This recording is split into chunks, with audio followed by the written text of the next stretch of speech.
네, 이 시간에는 하나님의 공유적 속성에 대해서 한번 살펴보도록 하겠습니다. 공유적 속성이라는 것은 이제 우리 인간하고 공유할 수 있다라고 하는 것이에요.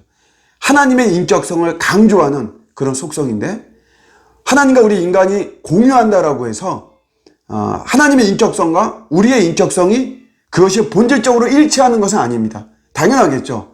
우리한테 하나님께서 그런 부분을 허락하셔서 우리 안에 그런 하나님의 이런 공유적 속성, 하나님의 속성과 공유할 수 있는 이런 부분들이 있다라고 하는 것이에요. 주로 감정적인 부분에 이렇게 많이 있는데요. 우리가 뭐 선하다, 또 아름답다, 의롭다라고 하는 이런 부분들. 그래서 이런 것들은 이제 지성적인 속성과 도덕적인 속성, 주권적인 속성, 세 파트로 나누어지는데, 이 시간에는 지성적인 속성에 대해서 한번 살펴보도록 하겠습니다. 일단은 먼저 하나님의 지식이 있습니다. 하나님의 지식은, 하나님은 과거와, 우리 피조물의 과거와 현재와 미래 모든 것을 압니다. 전체적이고 완벽하게 하나님은 우리 모든 것을 아시죠. 그래서 하나님은 사람의 외모를 보지 아니하시고 하나님의 사람의 중심을 보신다라고 이렇게 말씀하고 있는 것입니다. 특별히 여러분, 이것은 심판할 때 굉장히 빛을 발합니다. 하나님은 우리 사람들에 대한 정확한 데이터를 가지고 그래서 심판하시는 것입니다. 이러한 사실은 우리 신자들에게는 소망이 되는 것이고, 또 한편으로는 우리가 어떤 범죄함에 있어서 하나님의 모든 것이 나중에 다 아시잖아요. 데이터를 가지고 하나님께서 우리의 심판을 하시기 때문에 우리가 좀 더 조심하고 또 브레이크를 거는 그런 역할을 할 수가 있는 것이죠. 하나님의 지식이라고 하는 속성입니다. 두 번째는 하나님의 지혜라고 하는 속성이에요.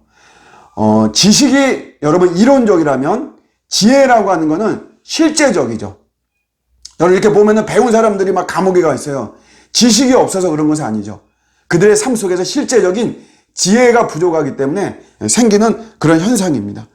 하나님의 지혜는 창조와 섭리와 또 구속으로 이렇게 구분되어 있고요. 여러분 이런 모든 것들은 하나님을 경외할 때만이 알 수 있습니다. 하나님의 지혜는 오직 우리 죄인들이 하나님을 경외하는 마음으로 나올 때, 그런 자세로 나올 때 하나님의 지혜를 알 수가 있는 것이죠. 그래서 늘 하나님의 지혜를 우리가 알기를 위해서 기도하는 것이 굉장히 중요합니다. 세 번째는 하나님의 진리인데, 먼저 존재론적 진리를 보겠습니다. 자신의 존재가 본질과 일치하는 것을 이야기를 하는 것이에요. 예를 들어서 금으로 보이는 것은 그냥 금으로 보이는 것 뿐이죠. 금으로 보이지만 실제적으로 금이어야만 됩니다. 이게 존재론적 진리인데, 하나님이 그렇습니다. 하나님은 전능하시다. 그렇게 보이는 것 뿐만이 아니라 하나님은 실제적으로 전능하시죠.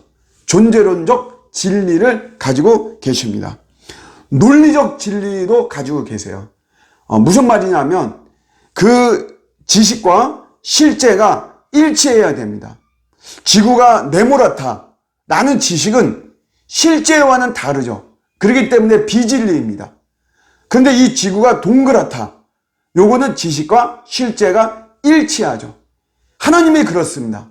하나님에 대한 지식과 하나님의 존재와 그런 어떤 본질과 이런 실제는 일치합니다. 그래서 우리는 하나님의 논리적 진리의 속성을 가지고 있다라고 이야기를 하죠. 마지막은 윤리적 진리입니다. 도덕적인 진리. 생각이나 말과 행동과 모든 게 일치하는 것입니다. 하나님이 일치하시죠. 그래서 성경은 분명하게 하나님은 거짓말이 없으시다라고 말씀하고 있는 것입니다. 요게 우리 하나님의 성품, 지성적인 속성을 살펴봤습니다. 감사합니다.